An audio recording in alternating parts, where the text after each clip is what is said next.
CBS presents Veterans Journey Home, Faith, Hope, and War.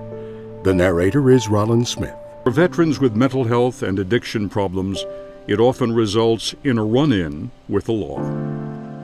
To stop this growing problem, veterans courts like this one in Denton County, Texas, are popping up across America. Just based on everything that you've done and you continue to do in this court, you continue to impress us.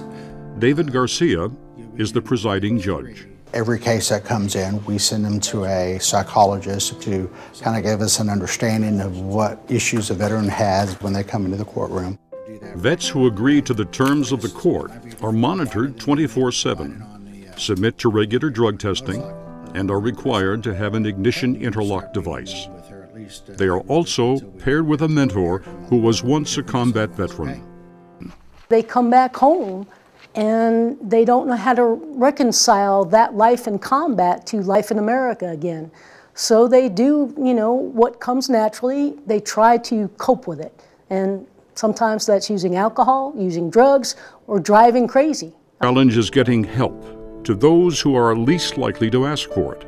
From day one, they're saying, you can do this, and you're going to fight to the end, and don't show weakness. And then we get out and they tell us, go for help. We were never trained to go for help. I mean, not outside of who we're already with. We're not trained to reach out. It's a sign of weakness. 500,000 veterans come home with symptoms of post-traumatic stress disorder, or PTSD.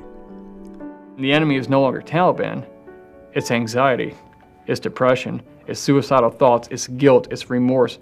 We're not trained to defeat those enemies. And honestly, a lot of us don't even know that the enemy's there. People who have moral injury are the people we want in the world. They're the people who have a conscience. They're the people who struggle with what it means to be human. Everything happens to us changes who we are. And if it's a devastating thing, a faith community is a way to hold that so you don't have to hold it all by yourself. Since 9/11, more than 2.5 million Americans have fought in Afghanistan and Iraq. We need to help them transition out of the war mind to the peace mind. 500,000 veterans come home with symptoms of post-traumatic stress disorder, or PTSD. I'm home to a fairly clueless civilian population that rather than deal with the complexities of what they bring home, want to categorize them as heroes or head cases. For us to sort of think they're bad or they're evil or that we don't want to hear about it is our failure.